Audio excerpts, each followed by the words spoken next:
Back for another video on lists, and I'm going to go right for the main program and show you the how I'm implementing this main task here. This main video, that you have the source code for this, and so what I wanted to do is sort of document the how well these algorithms perform. And so what I do is I go ahead and I find the start time of this program before it does stuff, and then I do a whole bunch of things. You can see that I'm adding 10,000 USAs to the list, that I'm removing them just to kill some time.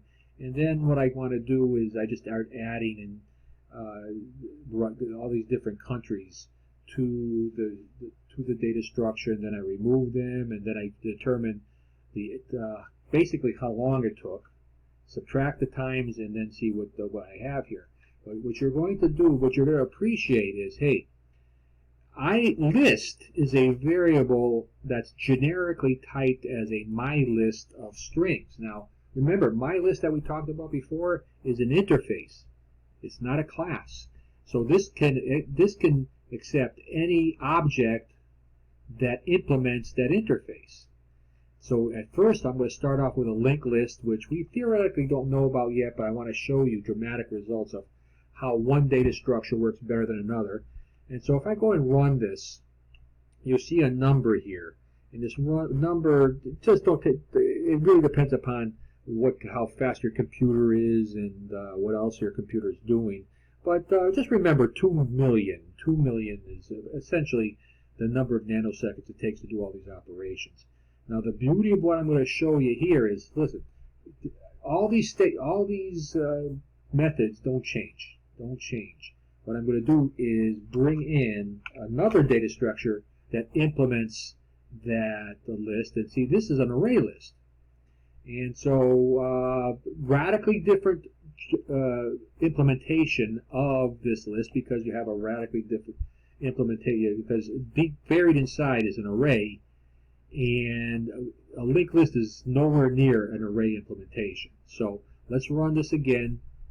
No other changes to the code necessary, and so instead of 2 million, we have 227 million. So basically, for this particular application, this program with an array list is horrible.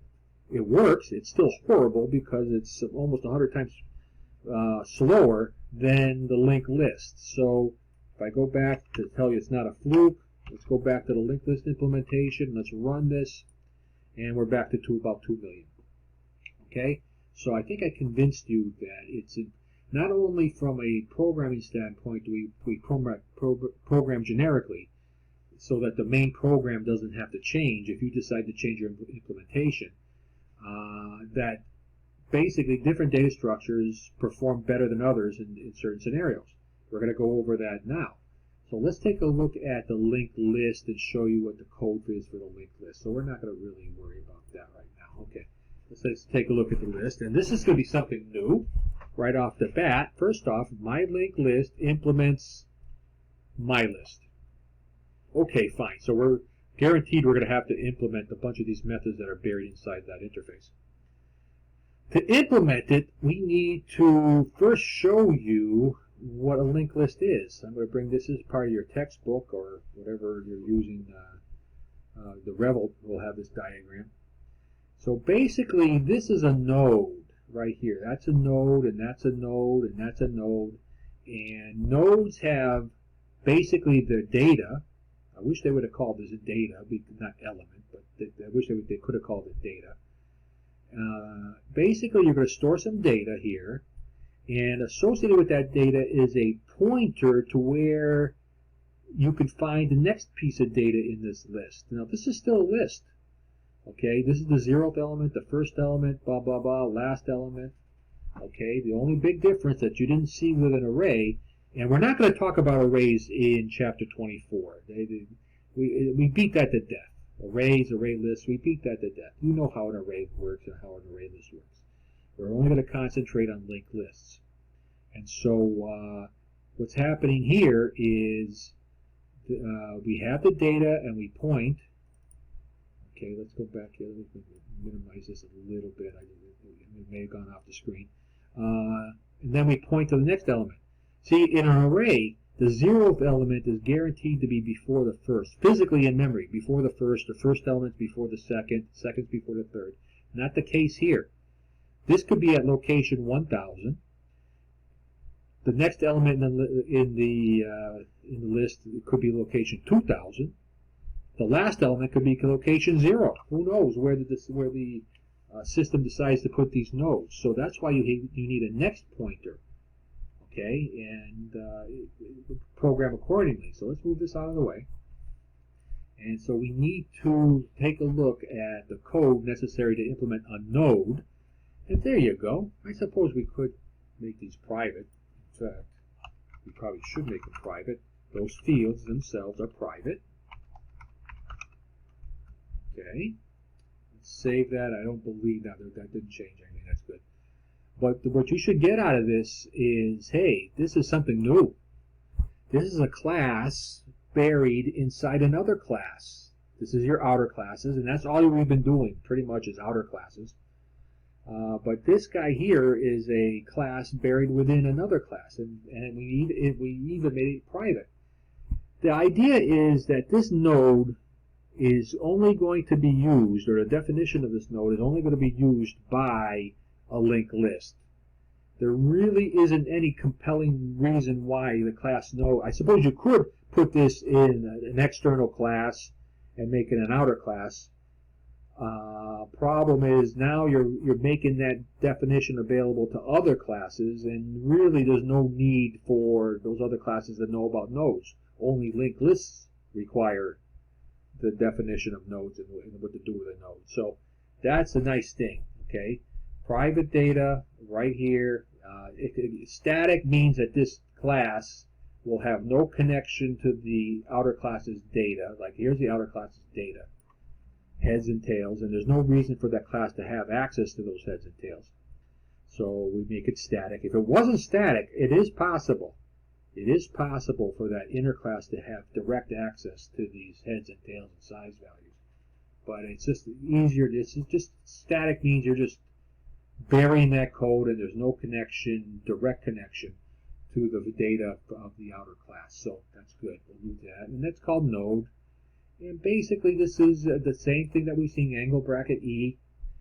Is the data, what are you trying to store in this node? Well, I can store integers, I can store doubles, dogs, strings, what have you. But the idea here is we have a constructor that takes the data that you want to dump in and basically calls this constructor that basically if you don't tell it what the next pointer is going to be, we'll assume it's null, and we're just going to set those inner fields. These fields are right over here get set by this other constructor. Now, let's go back to the screen. Here's the linked list. This implementation that's done in the book has 2 pointers in this list. We have a head pointer, an external pointer. This is not part of the linked list themselves. This is an external pointer reference to the first node, and then an external pointer to the last node. That way there, you have access to the if you have access to the last node, you can tack on something over here very easily. If you have access to the front, which is you have to have access to the front. You can add a node right in the front easily.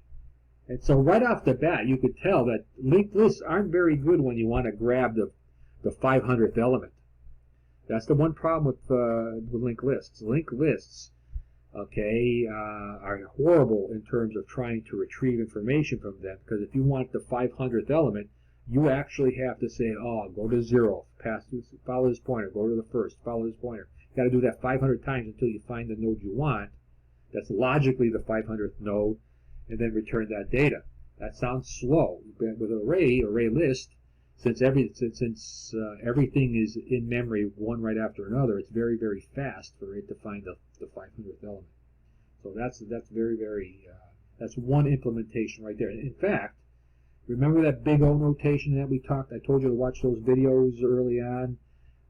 Big O notation says for an array, to get the 500th element in an array implementation is big O of 1. Big O of 1 means that it doesn't matter how many elements are in the data structure, it will take constant time to return that value. If you use an implementation that's a linked list, it's big O of n. Now, big O of n says, well, the time it takes on average to retrieve an element is proportional to the number of elements you have in the list. You take the worst case. The worst case is if you're trying to locate the last element of the node. Apparently, you have to follow n elements in order to locate that last element. And so that's big O of n on average. So that's big O of n is slower than big O of 1. And so keep that in mind, especially when I'm going to show you a diagram that's in the text that describes all these operations. So keep that in mind. Let's take a look at what else we need to do. So we have these things here. Why don't we stop the video and then we'll worry about the implementation. We're going to start from line 18. Well, we can say, I think right while we're here. We have their heads and tails. Okay. And by default, these are null, so it won't hurt to say null. I should say null, lowercase, and we'll make this null as well. Okay, and actually I like them on separate lines. That's just the way I am. Separate data, separate lines to define our variables, okay? So that's what we start off with. Okay, we'll stop right here. Next video.